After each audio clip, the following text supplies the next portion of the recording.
O podcast que você ouve agora é uma produção da Central 3. Amigo e amiga do podcast Meio Campo, bem-vindo e bem-vinda. Hoje é dia 3 de novembro de 2025. Eu me chamo Leandro Amin, estou ao lado de Bruno Bonsante, Felipe Lobo, Leandro Stein.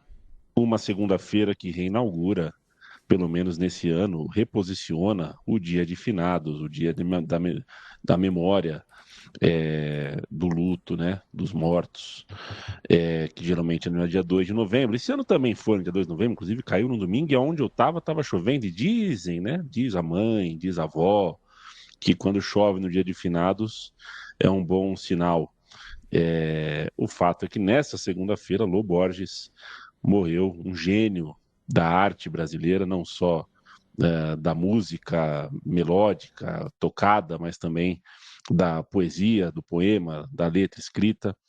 Um gênio mesmo, um gênio mesmo. Pensar que o cara fez Clube da Esquina com 20 anos é muito chocante. É mais ou menos como a gente olhar, trazendo para o nosso podcast aqui, trazendo para o meio campo, é mais ou menos como a gente assistir o Lamine Yamal ou o Messi fazer o que faz aos 17. O cara fazer Clube da Esquina aos 20 anos, com toda aquela sofisticação e todas aquelas letras, e uma sofisticação com um cheiro, com um verniz de simplicidade, né? Lô Borges sempre cantou sobre o sol, sobre o céu, sobre o mar, mas também sobre poeira, sobre estrada, sobre a vida que ele via, a vida que ele testemunhava, uma vida simples, e cantou um Brasil muito bonito. A gente faz parte de um país bonito, né? O Brasil é um país bonito, e o Lô Borges foi um tradutor dessa beleza. E é muito bom a gente saber que tão bem tratado foi o nosso idioma, a nossa poesia, o nosso espaço de arte, porque o Lô Borges, que morreu cedo, né, morreu jovem ainda, em circunstâncias, inclusive, que fazem a gente lamentar ainda mais, uma infecção hospitalar, uma coisa que de repente poderia ser evitada, mas a gente sempre festeja quando vê que um cara, um artista desse tamanho, nunca se dobrou, né, para fazer o que não acreditava, nunca trocou, nunca vestiu uma roupa que ele não gostasse de vestir para aparecer num programa de TV numa ocasião social, enfim. Um cara muito simples e um cara de quem eu tenho admiração máxima, e boa parte do Brasil a gente está vendo hoje também. Aí vem a minha falha, viu, Leandro Stein? Muito boa noite. E também um pouco do sinal de como o Lô Borges era um tipo na dele. Eu não sei para que time torce o Lô Borges. Acredito que Cruzeiro, mas é muito crença mesmo. Não sei muito bem. Tudo bom? Tudo bom? Boa noite. Lô Borges era cruzeirense, inclusive um cruzeirense inspirado ali pelo time do Tostão, time campeão nacional nos anos 60. Ele até dedicou Trem Azul, não é exatamente uma música sobre o Cruzeiro, mas ele chegou a dedicar para o Raul Plasma, enfim, um torcedor formado ali naquele período espetacular do Cruzeiro, né, do fim dos anos 60 ali para a virada dos anos 70. Falava com muito carinho daquela equipe que fez parte da adolescência dele, e ele pôde estar no Mineirão, inclusive, para ver os famosos 6-2 contra o Santos, né, na final da Taça Brasil. Então faz parte também da formação dele, um período especial do Cruzeiro. Para dizer que isso não estava no roteiro, o Leandro Stein sabe isso porque sabe mesmo. A gente não combinou de conversar sobre o Lô Borges antes. Cruzeirense, Lô Borges. Eu tenho uma imagem dele assim com o Samuel Rosa, mas eu acho que eu inventei essa imagem na minha cabeça. Mas talvez eu não tenha inventado. Ele realmente tenha aparecido alguma vez no Mineirão ao lado do vocalista do Skank, com quem compôs Dois Rios, uma das canções contemporâneas também de letra mais bonita que eu conheço. Nosso país é maravilhoso. Hoje a gente vai falar de Arsenal, vai falar de seleção brasileira, e o Bruno Bonsante vai dar o seu alô. Tudo bem contigo? Tudo bem. E com você? Alô? Tenho te ouvido bastante, tô vendo que agora saiu o Futebol Manager de verdade, vamos ficar atentos aos próximos capítulos. Até o momento vocês não me convenceram a comprar. Eu tô deixando vocês de cobaia. Tô deixando vocês de cobaia. O rolê de influencer, né? É que você ou fala a verdade ou você vende coisa, né? Então, no caso do Futebol Manager 2026, realmente não tenho como de cara limpa recomendar que as pessoas comprem ainda. Pode ser que ele melhore, né? Até vamos ver como é que ele sai completo. E a comunidade tem feito muitas mudanças, né? Muitas modificações que vão, eu acho, que juntando todas elas depois, tornar o jogo bem melhor. Mas aí é por parte da comunidade, não da Sports Interactive. Mas vamos ver, ainda nem saiu o jogo completo, né? Então também tem um pouco de ansiedade nesse rolê. Guilherme Conte está aqui com a gente, vai pedir uma meia calabresa, meio quatro queijos na nossa companhia. Guilherme Conte, a sua companhia e a companhia do seu cão e dos seus gatos na última quinta-feira me foi muito cara, muito importante. Eu falo publicamente aqui o quanto saio feliz, embora dessa vez extenuado, cansado, porque os encontros e as missões sociais, para mim, ainda são. Parece que a minha energia ela tem taxímetro 2, eu fico cansado muito mais rápido. Saí muito contente, muito vivo. Acho que vivo é a palavra, eu saí vivo do nosso papo, da nossa conversa, do nosso encontro. Um beijo para você. E a gente continua falando, abrindo o microfone para falar, e é só do que a gente tem controle, né? Eu só tenho controle, vocês só têm controle do que a gente fala e da intenção que está por trás daquilo que a gente fala. Se a gente não consegue chegar, ou na mensagem, ou na intenção, a gente tem que cuidar só do que a gente tem controle. Dano Cohen, um abraço para você também. Getro Martins, Gabriel Lopes, Nico Rodrigues, Antônio Vinícius, deve ser, né? Ele manda um abraço para devolver gravado. Cecília Azul, sempre presente, ouvindo Loborges. O João Pedro, eu ganhei, morram de inveja, eu ganhei ontem um chocolate do Borgonov, do nosso amigo e ouvinte de sempre, o Borgonov. O Borgo me deu um chocolate, não que eu tenha encontrado ele, mas olha só que beleza, ele conseguiu me mandar um chocolate à distância. Muito obrigado. O Nico lembra aqui, ele é cruzeirense, realmente eu que não tinha certeza, mas a minha suspeita estava correta. Felipe Lobo, meu beijo, meu abraço. Daqui a pouco a gente vai falar da liderança do Arsenal, a gente também tem na pauta a disputa na Itália, que está muito interessante. O Napoli tropeçou e deixou a cabeça da tabela com 22, 21, 21, 21, né? O que é Quem não gosta desse tipo de coisa, se der tempo, a gente até fala no futebol alemão, o Bayern de Munique, que não está afim nem de empatar, mas a seleção brasileira, nessa segunda-feira, fez mais uma convocação com alguns nomes que não estavam nas outras e merecem destaque. Por exemplo, o Fabinho, entendeu o que o Ancelotti quer com a convocação do Fabinho. É um jogador que sabe jogar por dentro e por fora, sabe jogar de lateral, de volante. É um jogador que talvez possa dar uma dica para a gente de que o Ancelotti está buscando alguma solução tática e não especificamente tática, né? Técnica. A novidade do Vitor Roque, o Danilo está de volta. Que tal para você essa convocação do Ancelotti? O que você sentiu com os nomes cantados? Salve, salve a mim, bom estar em todos os nossos amigos. Bom, tem algumas novidades e algumas surpresas, né? Eu acho que o Vitor Roque é uma boa novidade, não é inesperado pelo que ele tem feito e pela falta de alguém que assuma essa posição aproveita a chance, né, para se firmar por ali. Essa é uma posição bem aberta ainda de centroavante.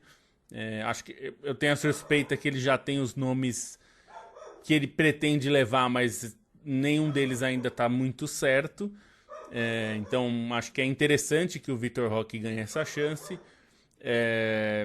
Acho que tem uma disputa bem aberta ali no meio campo também, e eu acho que é aí que entra o Fabinho. O Fabinho esse foi uma surpresa, acho que pouca gente esperava o Fabinho, e eu achei que a coletiva do Ancelotti, né, eu fiquei assistindo, foi muito esclarecedora porque ele não fez joguinho e tal, e ele falou, eu tô buscando, porque perguntaram pra ele se era uma busca por um substituto do Casimiro. Vamos lembrar, substituto do Casimiro é um problema na seleção brasileira desde 2018. A gente sofreu com isso em 2018, porque o Casemiro não jogou. Jogou o Fernandinho, que era um jogador teoricamente à altura, e ele não jogou bem aquele jogo. A gente teve esse medo e esse receio em 2022 também, mas o Casemiro não ficou suspenso como aconteceu em 2018, mas é uma posição que está sempre sujeita a tomar cartões e pode estar suspenso no momento decisivo, por exemplo, quartas de final, que é onde o Brasil tem batido na trave. E ele foi muito claro quando perguntado que sim, ele está buscando um substituto do Casemiro. E o Fabinho é um jogador que se aproxima nesse sentido do que o Casemiro pode fazer. Eu não acho que ele está sendo levado para lateral ou para ser zagueiro, que são posições que ele já fez, mas eu acho que ele está indo porque ele não sentiu convicção nas posições, nos substitutos do Casemiro, nem o André, nem o Andrei Santos, nem João Gomes, enfim, todas as opções que passaram por ali não parecem ter convencido o Ancelotti.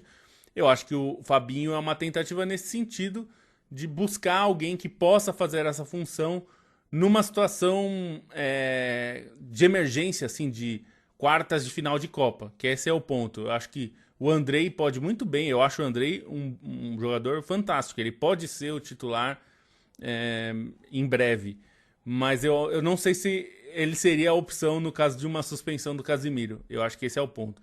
E a principal novidade é o Luciano Juba, né? Que é um jogador já muito falado para ser chamado já com bastante tempo. Ele tem feito... ele faz muitos bons jogos há bastante tempo, né? Ele é um jogador... ele era um atacante adaptado para virar lateral no Bahia, né? E o que virou uma improvisação acabou se tornando a principal posição dele. É uma posição talvez a mais aberta de todas, né? No Brasil, porque eu acho que o Douglas Santos está bem próximo de ir para a Copa. Eu diria que, se eu fosse apostar, eu diria que ele vai estar na Copa. E o reserva ainda não me parece definido. O Alexandro é um jogador de experiência, é bem conhecido pelas suas passagens, a passagem principalmente pela Juventus, e agora no Flamengo. Você tem o Caio Henrique, que é um jogador já bastante regular no futebol europeu, jogando no Mônaco há bastante tempo. Acho que o Luciano Juba é uma opção interessante, pensando que o Douglas Santos é uma opção mais defensiva, digamos. Embora ele tenha sido muito ofensivo no começo da carreira dele, aqui no Atlético Mineiro, no Náutico, mas ele se tornou um jogador de fazer a linha defensiva, né? A linha de 4 atrás. Então, me parece que o Juba é uma opção diferente. Ele é um lateral muito mais ofensivo, até pela natureza de atacante que ele teve na carreira. E é um teste bem interessante. Ele é um jogador de 26 anos, que já foi muito falado durante muito tempo e nunca tinha ganhado uma chance, né? Então, eu acho interessante, considerando que é uma posição bem aberta, bem pouco... com poucos jogadores que conseguiram se firmar. Ele é um ótimo nome. Eu tenho até amigos que dizem que o dia que o Gasperini, técnico da Roma, assistir um jogo do Juba, ele vai para a capital no dia seguinte. Porque ele é um jogador desses que o Gasperini gosta muito, né? Porque ele é alto, forte, habilidoso, né? Muito técnico, e consegue ser criativo, né? Com a bola. Então, é um tipo de lateral que pode jogar de ala, né? Claro, com o Gasperini, enfim. Muita gente acha que ele teria espaço no futebol europeu. Eu acredito nisso também. Lembrando que o Gasperini teve jogadores como Guilherme Arana, né? Que cumpria esses mesmos requisitos, mas por algum motivo não rolou. Mas, de fato, existem jogadores gasperináveis, Bruno Bonsante. O Fabinho sempre foi o substituto natural do Casemiro, né? Acho que de todos os nomes que foram testados aí nessa primeira posição, ele é o que atingiu um pico mais próximo do pico do Casemiro, em alto nível no futebol europeu. Ele tomou a decisão de ir para o mercado secundário, né? E as consequências dessa decisão é que ele saiu do radar. eu acho que nesses anos em que o Casemiro tá em baixa, né, que foi meio que ele precisou ser resgatado na seleção brasileira e tudo mais, se o Fabinho tivesse continuado na Europa, era possível que ele tivesse sido titular da seleção brasileira nos últimos 2 anos e pouco, porque ele é esse nível de jogador. Mas ele foi para a Arábia Saudita e aí é normal que ele tenha ficado um pouco de lado. E aí também é normal que há 6 meses da Copa do Mundo, pouco mais do que isso, sem uma solução, o Ancelotti pense, bom, deixa eu ver como é que esse cara tá de perto, fisicamente, né, competitividade e tudo mais, porque tanto faz o que ele faz no Campeonato Saudita, mas deixa eu ver como é que ele tá de perto, porque se tiver uma emergência, como disse o Lobo, eu sei que eu posso contar com ele, né? Já jogou final de Champions League, já jogou mata-mata, já jogou todos os jogos de mais alto nível do futebol europeu. Então, normal que ele tenha convocado, acho que foi uma sacada interessante. Se havia realmente essa lacuna, me parece que há, para ser o escudeiro ali do Casemiro como o reserva imediato. O que me chama a atenção no trabalho do Ancelotti, eu já tinha pensado nisso na data FIFA anterior, é que faltam 4 amistosos para convocação e ele ainda está testando, né? E eu entendo que ele esteja testando porque ele, como todo mundo sabe, chegou meio em cima da hora. Mas uma hora ele tem que falar, tá, esses são os meus caras e vambora. Eu não acho que é um problema, eu acho que só que me chama a atenção que ele ainda tá convocando o Luciano Juba, ainda tá convocando o Vitor Roque, vendo o Fabinho de perto pela primeira vez, em vez de usar esse tempo curto para já fortalecer um grupo mais bem definido. Eu acho que ele tá tentando fazer as duas coisas ao mesmo tempo, né? Tentando implementar um sistema ao mesmo tempo em que ele está tentando ver alguns jogadores de perto que ele talvez não conheça tão bem assim. Lógico, tem um risco nisso, mas talvez é o que ele tem que fazer mesmo com tão pouco tempo. Eu só me chamou a atenção, eu achei que essa convocação ia ser mais direcionando para os 26 que ele vai acabar convocando lá em junho, julho, para a próxima Copa do Mundo. Não me parece que foi o caso, acho que ele ainda está fazendo alguns testes. Seleção brasileira enfrenta Senegal e Tunísia e depois se prepara para os clássicos em março. Esse, portanto, significa... Um deles é com a Croácia, não é clássico ainda, né? É verdade, você tem razão. Para o clássico. Tipo, beleza, a gente perdeu uma, mas sabe... E revanche, é revanche? Revanche, tudo bem. Que não é também, só se for na quarta, né? Mas enfim. Teria que ser, sei lá, pelo menos oitavas de final da Copa. Um reencontro com a Croácia. E aí, Croácia, quanto tempo? O que eu sei é uma coisa, viu, Bruno Bonsante? O jogo de março, e a gente vai se despedir agora nessa data contra Senegal e Tunísia, do uniforme mais feio da história do futebol. E em março eu quero ver se o Brasil volta a usar um uniforme amarelo. Né? Não essa cor medonha criada por algum doidivanas. Fico muito incomodado. Tô vendo a seleção feminina já tem um uniforme bem amarelão, né? Bem bonito. O uniforme da seleção feminina tá bonito. O masculino continua usando, que eu acho que atrasou. Teve aquela polêmica do uniforme vermelho e tal, deu uma atrasada, porque já deu a hora. E a tipografia também, hein? Vamos caprichar. Eu sei que as pessoas não ligam pra isso. Talvez 80% das pessoas nem saibam, nem se importe olhar.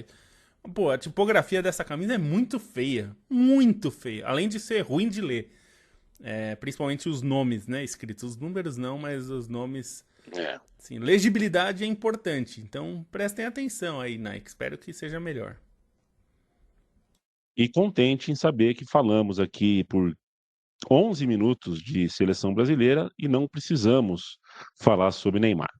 Leandro Stein, não por nada, tá? Porque o Neymar entrou contra Fortaleza para um Santos e Fortaleza, os dois brigando para não cair, o Neymar muda o jogo, sem precisar fazer muito esforço. A questão é que a gente está falando de seleção brasileira, sonho de Copa do Mundo, uma porrada de jogador muito bem, né? Se o Matheus Cunha não vira assunto, tampouco o Neymar tem que virar. Ainda que tenho críticas a fazer a convocação do Richarlison, mas isso fica, sabe, é aquela história, a gente fazer análise de convocação sempre pelo viés do que a gente não gosta, é um puta saco, né? Tem 22, não, a gente não gosta de um. E fica falando desse um ao invés de falar dos 22 que a gente concorda, coincide e que tem o que falar sobre. O Leandro Stein, no campeonato inglês, o Burnley não segurou o Arsenal, recebeu o clube londrino em sua casa e ainda no primeiro tempo já perdia por 2-0, foi o resultado final. O Arsenal lidera o campeonato e a folga do Arsenal não se dá só pela sua consistência, pelo seu acúmulo de vitórias, mas porque deu uma achatada, né? O segundo lugar para baixo ali tá uma coisa meio achatada. Todo mundo já comeu um milho, já deixou escapar uns pontos preciosos. Eu não sei se nos últimos 2 anos ou nos últimos 3 anos, se você juntar as 3 ligas ou as 2 últimas ligas, o Arsenal tem 0 títulos, mas é o time que mais tem pontos ganhos, porque tem sido vice-campeão, tem sido competitivo sempre, mas não ganha. Inevitável que o retrato de hoje na tabela deixe o coração do torcedor do Arsenal, deixe Nick Hornby agitado. A grande questão é quem vai conseguir peitar o Arsenal nesse momento, né? Porque é o time mais pronto, é um time com uma estrutura muito clara, né? Entre uma defesa consistente, um ataque perigoso nas bolas paradas, um jogo pelos lados do campo que pode incomodar bastante, pode ajudar a abrir as defesas adversárias e um elenco muito vasto, né? Algo que a gente elogiou em outros momentos. O Arsenal tem um dos melhores elencos da Europa se a gente pensar em posição por posição, em equilíbrio do elenco, em opções até para defesa, o que é importante para o Arsenal, que nos últimos anos chegou perto e não conquistou, exatamente porque teve problemas de lesão, teve carências em relação ao elenco, teve alguns buracos no time, e mesmo que não seja um time totalmente resolvido em alguns pontos, né? E aí a gente pode falar sobre o Gyökeres, que está começando a marcar um pouquinho mais de gols, mas ainda não é aquele centroavante que se esperava, né? E até por comparação com outros centroavantes em atividade na Europa neste momento, mas é um Arsenal que funciona muito bem e que tem essa consciência de jogo muito mais madura do que comparando com outros times da Premier League, né? E esses 6 pontos que o Arsenal sustenta nesse momento na liderança são muito merecidos, né? Um time que não tem o melhor ataque nesse momento, e acho que é só por detalhe, né? Porque o Haaland está numa temporada absurda pelo Manchester City, mas a defesa sobra muito e é um time que consegue se impor repetidamente, né? Se a gente pensar, pegar os adversários da Premier League, ver os outros oponentes, o Liverpool vinha num viés de baixo, embora tenha conquistado uma vitória importante nessa rodada para aliviar um pouco. O Manchester City, acho que é o time que tem um pouquinho mais de ideia do seu jogo dos outros, e isso favorece, né? Mas é um jogo muito ancorado no Haaland, muito dependente dos gols do Haaland, né? São 13 gols dos 20 gols do time, e mais uma vez ele acabou consolidando essa vitória importante, né? Contra o Bournemouth, num confronto direto ali em disputa pelo G4.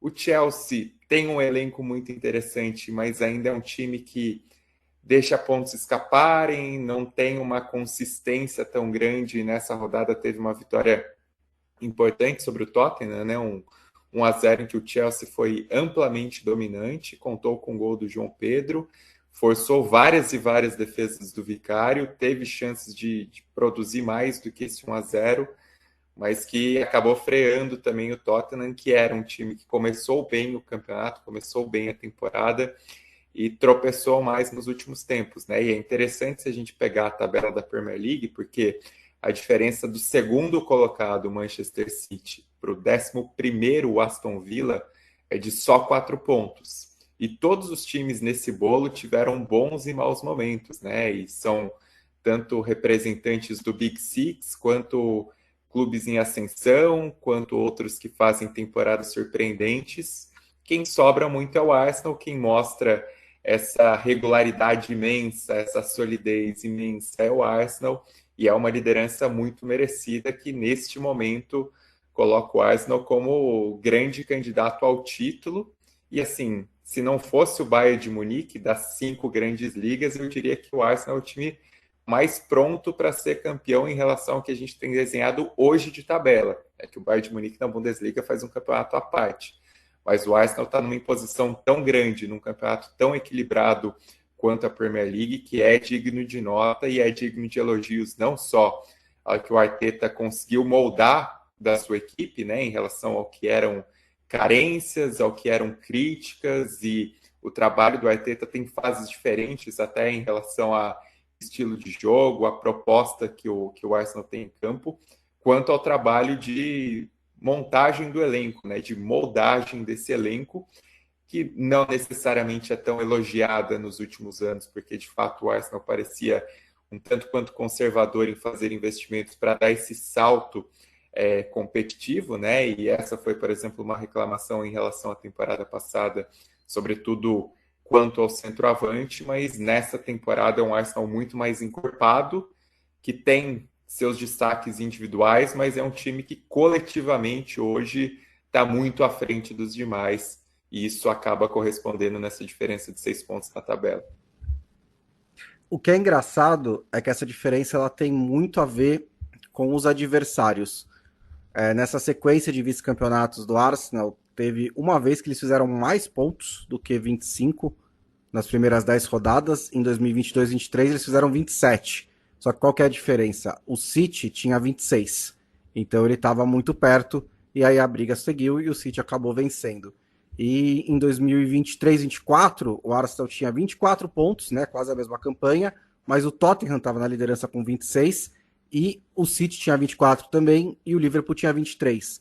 Então a questão não é nem que o Arsenal subiu seu rendimento, pelo menos seu aproveitamento, eu acho que é um time mais seguro nesse momento e mais competitivo até. Mas em termos de aproveitamento, o Arsenal está meio que na média das suas últimas temporadas em que brigou pelo título e não conseguiu.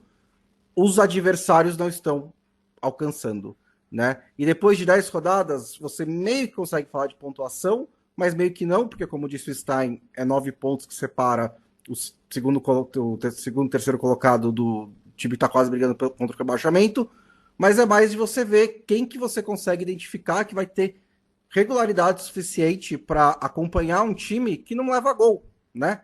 Que é basicamente as duas coisas que o Arteta destravou nessa temporada para alcançar essa regularidade são a força defensiva, que é um time que mal leva finalização, imagina gol, e a bola parada, que em outros que compensa essa abordagem mais cautelosa. Então você consegue não tomar gol e quase toda vez que tem bola parada, você cria uma chance clara de gol, em uma Premier League que tem sido, a tendência tem sido bola longa, bola parada, lateral na área, esse estilo de jogo um pouco mais direto. Então o Arsenal estava muito bem preparado para isso, reforçou seu elenco, então ficou mais forte e ao mesmo tempo está sabendo usar muito bem essas armas. 10 rodadas não é o campeonato inteiro, mas já é um quarto do campeonato e nesse momento é muito difícil de você ver qual time que vai conseguir acompanhar o Arsenal. O Liverpool teve sua melhor atuação na temporada contra o Villa, não por coincidência, eu acho, foi um jogo em que só um reforço foi escalado entre os titulares de linha, né? O Amardashvili também foi para o banco, mas o Ekitike foi titular na camisa 9 e foi um Liverpool mais próximo do campeão inglês, principalmente na pressão, na proteção à defesa, conseguiu controlar o jogo, um jogo difícil, mas talvez esteja um pouco tarde demais para isso e ainda tem, não dá para só falar, então agora o Wirtz é reserva até o fim da temporada, né? O Isaac ainda tem que entrar nesse time, então ainda está nesse processo também de integrar os reforços e tentar manter o que tinha na temporada passada e desenvolver um novo sistema. O City começou também, se reformulou bastante, Tottenham começou um novo trabalho. Na verdade, assim, o time que teria mais condições, em teoria, era o Chelsea, né? Que vem numa continuidade de trabalho, teve um ótimo verão europeu ganhando a Copa do Mundo de Clubes, mas por enquanto ainda não conseguiu mostrar essa regularidade. Então tudo isso abriu a porta para o Arsenal conquistar o título. Não conquistou ainda, né? Acho que quero deixar isso bem claro, mas é um favorito nesse momento. E aí, assim, sinceramente, 22 anos sem conquistar essa bagaça, se for com uma defesa forte, fazendo gol de cabeça em escanteio, ninguém se importa, gente. Tipo, tanto faz, né? O importante é ganhar esse título. É um jejum longo, longo demais para um clube do tamanho do Arsenal. E só para passar O Lobo, pelos... Oi. Diga fazer o aí. registro que na Série B do Campeonato Brasileiro, o Coritiba é líder e tem do terceiro pior ataque do É uma campeonato, o curiosidade. que é uma completa loucura. É um time que não toma gol, simplesmente. Empata metade dos jogos por 0-0, mas o torcedor certamente... Eu fiquei chateado de assistir Curitiba e CRB, porque, meu Deus do céu, mas o torcedor com certeza não está chateado. Claro. E para passar um pouco sobre outros destaques, porque tem a ver com o nosso primeiro assunto, né? O West Ham vinha numa sequência muito negativa, muitos resultados ruins. E o Paquetá fez um gol, teve uma boa atuação na vitória sobre o Newcastle, que é um adversário difícil. Então, vitória importante por 3-1 do West Ham. Gol do Paquetá. O Paquetá hoje é o 10 do Brasil. Hoje ele é o 10. Se vier o Neymar, precisa se recuperar muito ainda para voltar ao time, porque hoje quem tem que jogar ali de armador é o Paquetá. E outro de seleção brasileira, também convocado, que também foi importante e decidiu o jogo, foi o João Pedro, que decidiu para o Chelsea contra o Tottenham. E é um clássico local, as torcidas não se gostam nada. Então é um clássico londrino. O João Pedro fez o gol da vitória do Chelsea. É uma vitória importante. E outro que tá convocado, esse já tá na Copa, a não ser que se machuque, é o Casemiro. Fez um dos gols do Manchester United, que parecia que embalaria outra vitória, né? Abriu 2-0, tomou a virada. Aliás, abriu 1-0, tomou a virada, empatou depois. Então, o rapaz lá que tá esperando 5 vitórias seguidas vai ter que deixar o cabelo crescer mais um pouco. Mas tem sinais de melhora, né? No Manchester United. Para um time que parecia morto, é alguma coisa, né? Quero mandar um abraço pro Cesarotti, nosso parceiraço, amigaço da casa, não só via meio campo, mas via lá do B do Rio também, ele que é o editor, e de longa jornada aqui com a gente. Ele agradece. Eu escrevi hoje na minha newsletter, né, sobre o Lobo Borges. Agradeço, cara. Não gostei muito que eu escrevi, não. Tive na hora do almoço, tive 20 minutos para escrever, mas se você gostou, Cesarotti, eu me sinto mais seguro. E um abraço também para o Sávio, senhores. Sávio, recebi uma mensagem sua e eu vou te falar. Eu tenho feito. É um jeito, quando a gente não está com a energia vital muito forte, a gente separa as coisas para fazer. Eu tenho 2 momentos do dia em que eu leio mensagens de WhatsApp que não são de trabalho. Eu separo, porque senão é fonte de ansiedade. Então, eu vi que tem uma mensagem sua, estou curioso para saber o que está lá dentro, vou ler e te mando um abraço aqui. Eu encontrei com ele aqui no condomínio onde eu moro e conversamos um pouco sobre Ponte Preta, sobre Guarani, sabe, que é um torcedor do Guarani, que acha, viu, Bruno Bonsante, que foi correta a expulsão e o pênalti na final do Brasileiro de 78, que o Emerson Leão merecia ter sido expulso. Eu me permito, a final de 78, eu como torcedor do Palmeiras, eu me permito, a final de 78 eu choro, essa eu sou chorão. Sobre a final de 78 eu sou chorão. Não era para expulsar o Leão, foi só um peteleco, pô. Beijo para você, sabe? O Igor Valino está aqui com a gente, o Gabriel Lopes, o Cauê Nunes, o Wanderson falando que está chegando atrasado. Wanderson, não tem atraso no YouTube. Não tem atraso no YouTube, porque aí é só voltar. Rafael Montanaro também chegou atrasado. Não existe atraso, gente. E assim, ninguém está atrasado nesse mundo, não. A gente está no tempo que a gente pode estar. Vamos para a Itália, o Bruno Bonsante. Que tal a rodada que deixa a briga mais acirrada? O Napoli não foi capaz de vencer o Como em casa, um interessantíssimo. Já elogiei o Como aqui pela estética, pelo estilo, mas é um time competente. E olha que poderia ter dado o problema, porque o Como até pênalti perdeu. Agora, não sei se vocês acompanharam o lance do tiro de meta? Vocês viram isso? É um tiro de meta para o Como cobrar, e o goleiro tocou para o zagueiro. Só que o zagueiro não sacou que era o tiro de meta já cobrado. E o zagueiro pôs a mão na bola para cobrar ele o tiro de meta. Tecnicamente é pênalti, mas o juiz falou, bom, eu vou fingir que vocês estão se acertando para ver quem cobra o tiro de meta aí. E, naturalmente, a comunidade napolitana está achando que o campeonato está manchado, como dizem do outro lado do Atlântico. Que tal para você essa rodada e esse campeonato muito, muito equilibrado e já com coisas, né? Porque veja, 22, Napoli, 21 Inter, 21 Milan, Roma 21 também.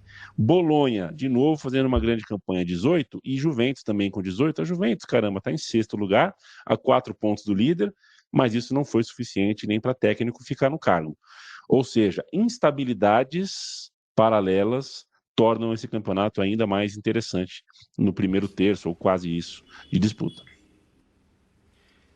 Tem só um ponto, né? Separando o primeiro do quarto colocado, ali Napoli, Inter, Milan e Roma num pelotão um pouco à frente, com o Bolonha, a Juventus, o Como, mais ou menos até ali, né? Que estão perseguindo nesse momento. O que eu acho de interessante nessa rodada, que solidificou um pouco, né? É que aos trancos e barrancos o Allegri está tornando o Milan mais competitivo, né? E acho que isso tem sido muito claro, principalmente nos confrontos diretos, né? Eu já tinha pensado quando teve uma sequência em que ele pegou o Napoli e a Juventus e não ganhou todos esses jogos, não ganhou os 2 jogos, mas ganhou do Napoli dando, não gosto de nó tático, mas assim, se impondo em relação ao Conte, e depois contra a Juventus também foi 0-0, mas a proposta do Milan pareceu prevalecer em relação ao que a Juventus do Igor Tudor estava tentando fazer, né? E agora num outro confronto direto, novamente, contra o Gasperini, o Allegri também novamente sai com a vitória. E isso é interessante porque o Allegri é um dos grandes técnicos da Itália nos últimos anos, mas no último trabalho nele na Juventus deu uma manchada na imagem dele, e aí ele volta para o Milan e ninguém gosta muito dos meios, né? Não é bonito, mas ele tá mostrando que consegue ser competitivo, porque eu não sou fã do elenco do Milan, eu acho que tem ali alguns bons jogadores, mas eu não acho que é um elenco muito coerente, eu não acho que é um elenco assim...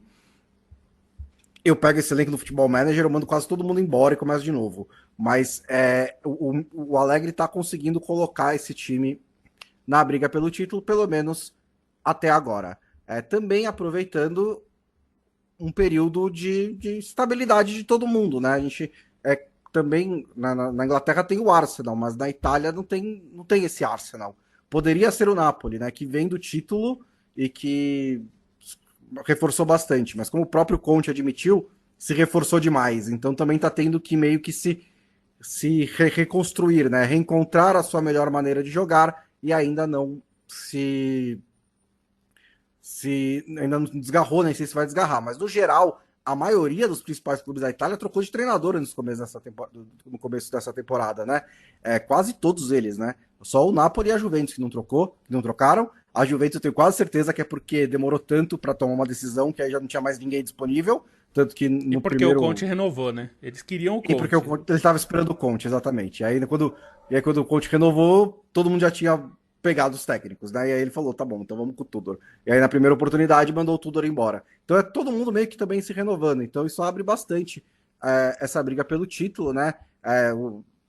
A Inter é a que vinha com mais status para isso, tá com mais status assim, para brigar pelo Napoli, com o Napoli, né? É um time que chegou na final da Champions League na temporada passada, mas tá com o Kivo, também fez algumas mudanças no elenco, era um elenco velho, então isso deixa tudo bastante aberto, mas a novidade para mim após 10 rodadas é ver esse Milan bastante competitivo sob o comando do Allegri, inclusive porque o técnico que estava no Milan antes, né, o Pioli, que conquistou o título com o Milan, tá prestes a ser demitido, porque depois de 10 rodadas ele não ganhou nenhum ponto com a Fiorentina, né? E eu sempre achei, lá no fundo, o trabalho dele no Milan um pouquinho fora da curva, assim, do geral da carreira do Pioli, que não é um treinador ruim, mas também nunca foi meu treinador favorito, né? Inclusive, quando o Milan estava prestes a trocar o Pioli pelo Ralf Rangnick e dar todo o departamento de futebol na mão dele, eu falei, faz isso.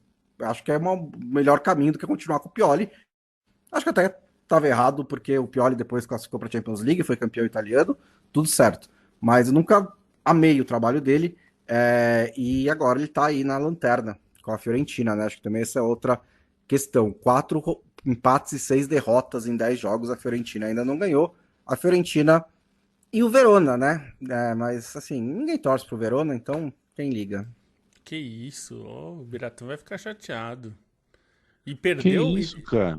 Não, e o pior pro Verona é que o Verona perdeu, fez um bom jogo contra a Inter. Não mereceu tomar o gol no final. A Inter buscou o gol na Bacia das Almas. Um gol contra, nos acréscimos, é muito cruel, né?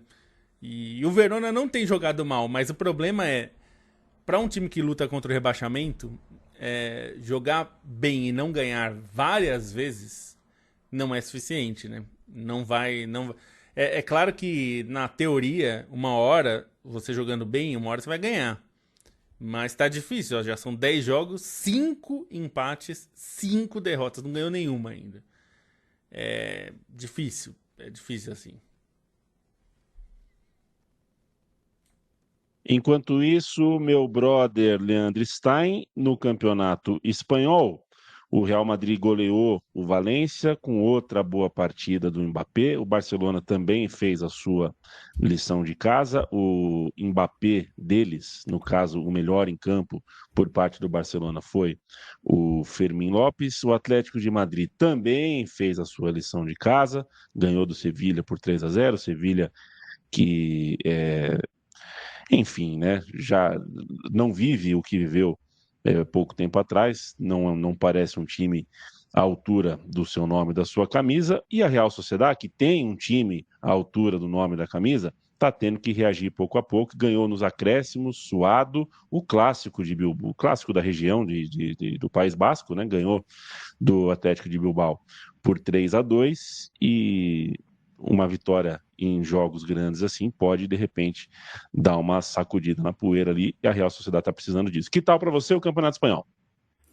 Uma rodada do Campeonato Espanhol que foi, diria, bem insossa, né? Assim, depois do clássico, depois de tudo que aconteceu na semana anterior, foi mais para consolidar as posições. Real Madrid teve uma vitória muito tranquila sobre o Valência, e mais uma vez com o Mbappé sendo o grande destaque, né? E assim, é impressionante o tanto que ele produz. Eu até estava olhando hoje algumas estatísticas do Campeonato Espanhol.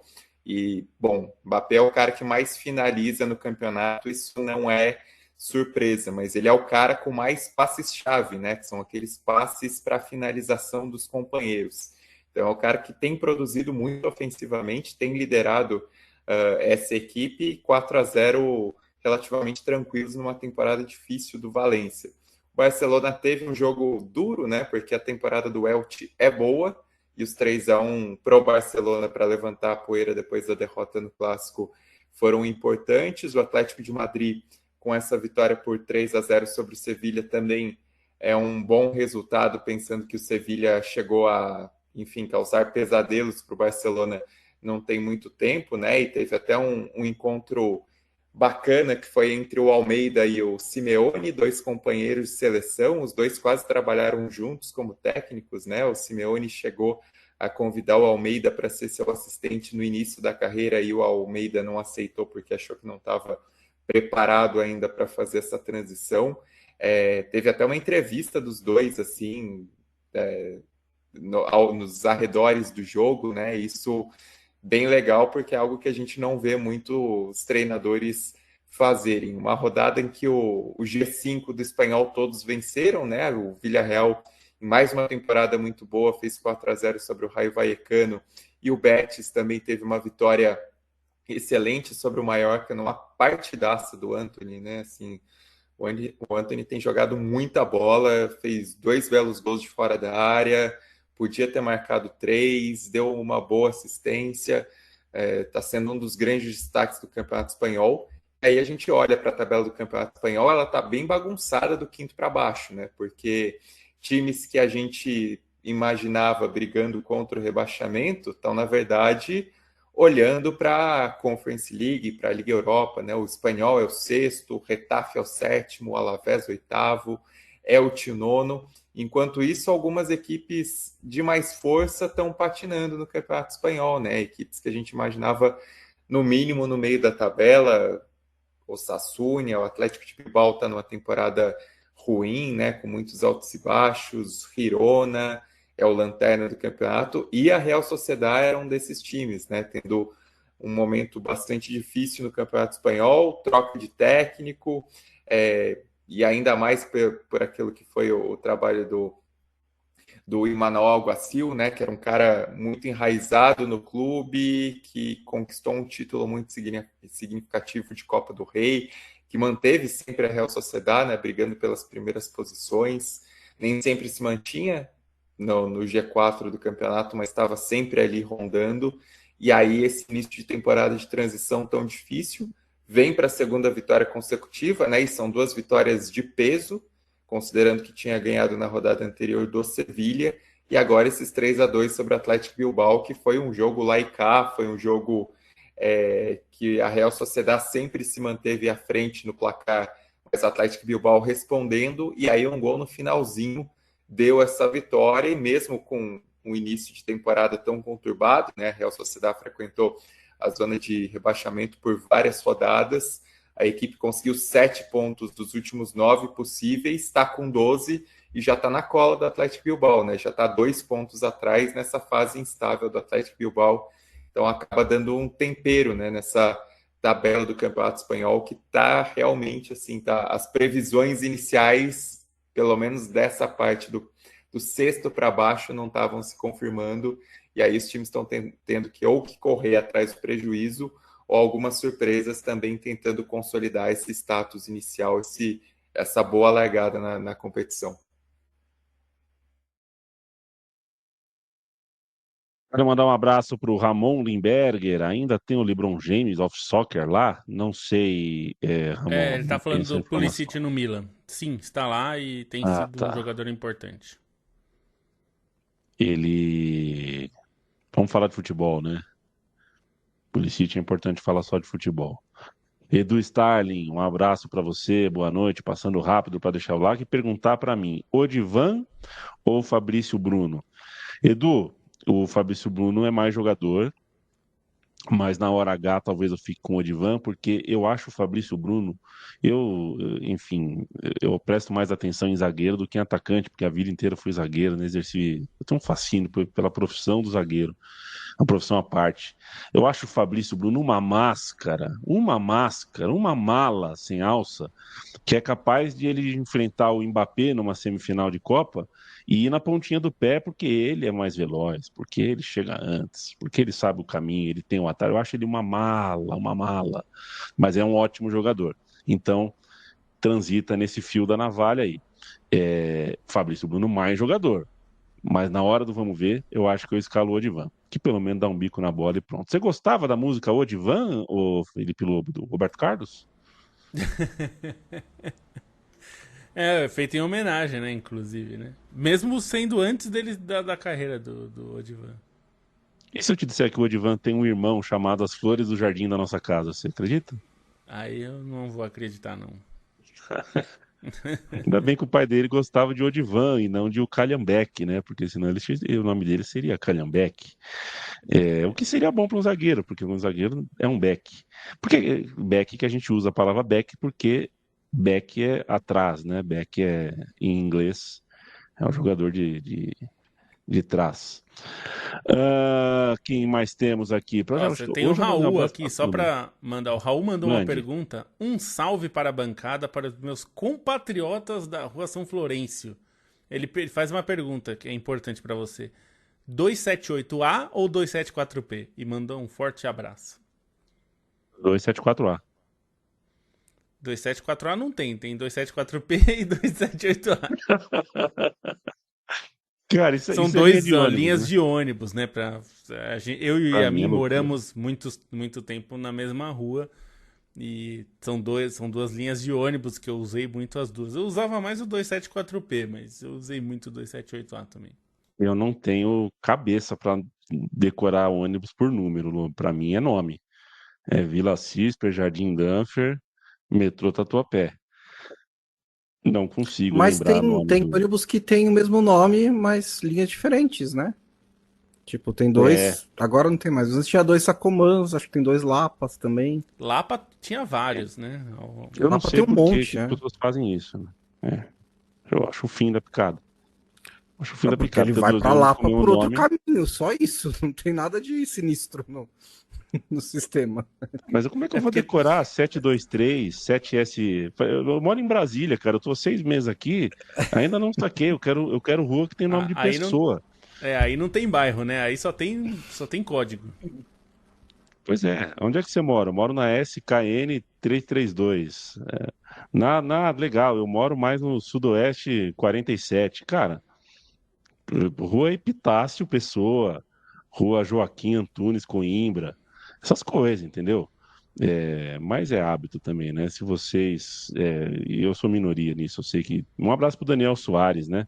Nosso monstro do lado B do Rio, que tem decorado todas as linhas de ônibus do Rio de Janeiro em todos os tempos. Ele lembra até o ano em que as linhas saíram de linha, voltaram de linha, quando mudaram de percurso. Uma enciclopédia, um orgulho do, Eu, do transporte público carioca, eu fluminense. lembro até a placa do carro do meu pai, de um carro que eu gostava muito, que era uma Brasília. Eu lembro a placa até hoje. Isso é loucura. É um conhecimento mais inútil que eu tenho. Não serve pra absolutamente nada. Placa de carro, realmente. Placa de carro, mas não serve para nada mesmo. Nada, nada, nada. Eu mal decoro o carro de hoje aqui, mas o do meu pai eu lembro. Leandro Stein, hoje a gente não tem o Matias Pinto aqui, mas nem por isso o futebol sul-americano deixou de trazer notícias. Por exemplo, um campeão inédito no Chile, o Coquimbo Unido, se tornou campeão. Que tal? Bom, é uma das grandes histórias, né, dessa temporada e é curioso porque a gente teve dois campeões inéditos recentemente, né? Se a gente pensar no Mjällby no campeonato sueco e no Coquimbo Unido no Chile, dois clubes aurinegros, dois clubes de cidades portuárias, porque Coquimbo também, né? Ali uma cidade tá no porto do Chile e dois clubes que fizeram muito por merecer esse título, né? Se por um lado o Mjällby ele estabeleceu o recorde de pontos no campeonato sueco, o desempenho do Coquimbo Unido é muito mérito do Coquimbo Unido, não demérito dos adversários, embora seja uma temporada em que o Colo-Colo no Centenário teve problemas seríssimos, mas é uma temporada também que, se a gente olhar para a Universidade de Chile rendendo como rendeu na Copa Sul-Americana, existiam competidores, e o Coquimbo ele está invicto em casa, ele tem 14 vitórias seguidas, ele tem 12 gols sofridos em 26 partidas e está caminhando para ter o melhor aproveitamento da história do campeonato chileno em torneios longos, né? Com 80% de aproveitamento, é um aproveitamento muito alto, assim, e é uma campanha irretocável. É o primeiro título, inclusive, da província, né? Um clube que fica ali um pouco mais ao norte no mapa chileno, ainda ao sul, se a gente pensar em Cobreloa e Cobressal, que já foram campeões, mas é uma equipe que tem uma importância grande na região, né? A gente viu isso, a comoção nas últimas rodadas, porque era exatamente uma questão de tempo para o Coquimbo celebrar esse título, e é um clube que, embora tenha sido campeão pela primeira vez nesse ano, ele já tinha rondado, né, o título. Em 91 ele foi vice, e é um vice que a gente precisa considerar com muitos méritos, porque o campeão chileno em 91 não era só campeão chileno, era campeão da Libertadores, Colo-Colo, que ganhou a Libertadores em 91, Coquimbo até disputa a Libertadores em 92, mas não avança, né, ele fica na lanterna do seu grupo. Depois, em 2005, também com o time formado por pratas da casa, o Coquimbo é vice-campeão, perde uma decisão para a União Espanhola, e é um clube tradicional na elite, mas que também teve períodos de altos e baixos, né? Acho que para quem acompanha o futebol sul-americano, a memória recente mais viva do Coquimbo é a campanha na Copa Sul-Americana de 2020, quando o time surpreendeu, não disputava uma competição continental há muito tempo e chegou numa semifinal Só que desde então o Coquimbo ele é rebaixado no Campeonato Chileno naquele mesmo ano, ele sobe imediatamente, em 2022 ele quase cai de novo, e aí fez campanhas recentes melhores, é um clube com uma estrutura boa, que tem boas condições para oferecer, que tem melhorado em relação a mercado de transferências, a contratações de jogadores, e foi uma equipe muito coletiva, né? O técnico Esteban Gonzalez, ele deu alguns destaques como mais importante do que a tática, o grupo, né? A união do grupo do Coquimbo foi importante, e essa força coletiva se notou durante a campanha com uma defesa tão sólida, né? O Esteban Gonzalez, que ele é o primeiro técnico chileno a ser campeão nacional desde 2016 e também é uma surpresa no cargo, porque ele era assistente até o ano passado. O Fernando Dias, que era o treinador principal, pegou uma pneumonia, acabou pegando licença e o Esteban Gonzalez assumiu e ficou. E aí acabou proporcionando, né, essa grande campanha, esse título do Coquimbo. Se a gente olhar assim em nomes, tem alguns jogadores mais veteranos, né? O Diego Sanches, o goleiro, já chegou a ser convocado para a seleção chilena. Tem o Cecílio Waterman, o atacante panamenho da seleção, que foi a principal referência ofensiva, mas não é um time assim de cobrões, né? Se a gente comparar também com outros concorrentes no Chile, com alguns jogadores até da geração dourada que acabaram voltando para os principais clubes. O principal jogador da campanha foi o Matias Palafecino na armação, um argentino que não tinha dado certo no futebol do seu país, já tinha uma passagem pelo Coquimbo em que não foi muito bem e voltou ao clube e acabou sendo o craque da campanha, né? E o Coquimbo é o 17º campeão diferente do campeonato chileno, primeiro campeão inédito desde 2015. E aí, só para ficar nessa seara dos títulos, também rolou título no Campeonato Uruguaio, né? No torneio Clausura, o Peñarol foi campeão. O Peñarol que tinha ido muito mal no Apertura, né? Vinha derrapando ali no início de temporada, conseguiu se recuperar. E aí o Campeonato Uruguaio tem toda aquela história, né? O campeão do Clausura, ele não é considerado campeão nacional como em outros países, ainda tem uma disputa final no Campeonato Uruguaio que nesse ano vai estar especialmente bagunçada, né? Porque o campeão do Apertura, que foi o Liverpool, enfrenta o campeão do Clausura, o Peñarol, em uma semifinal. E aí o vencedor dessa semifinal vai enfrentar o time com máxima pontuação na temporada. E esse time não necessariamente vai ser o Peñarol, o Liverpool, porque o atual líder da tabela anual é o Nacional. Então, o Nacional, que não foi campeão da Apertura, não foi campeão do Clausura, não ganhou nem o Intermédio, né, que é aquela competição de meio de temporada ali que ocupa o calendário do Campeonato Uruguaio. O Nacional, neste momento, lidera a tabela anual e pode ter essa vaga já garantida na final do Campeonato Uruguaio para decidir o campeão. Peñarol ainda tenta tirar a diferença, né? Ainda tem mais uma rodada do Clausura para tentar tirar a diferença pro Nacional e passar nessa tabela anual. Caso o Peñarol passe o Nacional e assuma a liderança, aí a gente ainda tem o Liverpool e Peñarol na semifinal. Só que aí, se o Liverpool ganhar do Peñarol na semifinal, tem uma final contra o próprio Peñarol. E se o Peñarol ganhar a semifinal, ele é campeão antecipado, porque a gente não vai ter um Peñarol A, Peñarol B na final, né? Delicioso regulamento do Campeonato Uruguaio que tanto engrandece o futebol sul-americano. Olha, eu acho que tem gente que ia gostar desse regulamento no Brasil, hein? Você não acha, Yavin? Acho que quem não ia gostar é o programador do Futebol Manager. Esse deve sofrer para fazer a coisa funcionar ali, porque tá louco. E o futebol argentino maravilhoso, né? Esse fim de semana eu vi o chaveamento das Supercopas, né? Como estariam as Supercopas hoje. Tem a Supercopa Nacional e a Supercopa Internacional. E aí você junta o campeão da Copa, o campeão do Apertura, do Clausura, o campeão da pontuação de tudo junto. E arbitrariamente cada um joga uma Supercopa. Não tem muito uma... Tem uma... Podia ser o contrário do que é. E fica lá. Você acha que é de propósito isso? Tipo, os dirigentes fazem... É que nem advogado que escreve, tipo, com outra língua para para ninguém entender direito e eles, tipo, ganharem dinheiro para explicar para as pessoas. Porque às vezes eu preciso realmente de um especialista. Tipo, deixa o campeonato acabar e me diz quem ganhou depois, por favor, porque eu sou meio ruim com essas coisas de um pouquinho de dislikes com essas coisas. Mas eu fico super confuso com o campeonato sul-americano. Tem um pouco disso. Embora eu acho que na Argentina só existe uma preocupação, que é ter o Boca Juniors no horário nobre.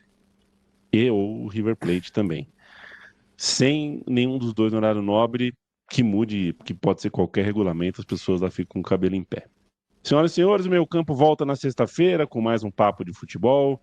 Eu, Bonsa, Lobo, Stein, Matias, gostamos muito de saber que você fica uma hora com a gente, topa bater esse papo, conversar com a gente no chat para quem está ao vivo e participar mesmo de maneira gravada, saber que você está por perto é o que nos motiva a trocar essa ideia aqui. Tchau, tchau. A gente se vê.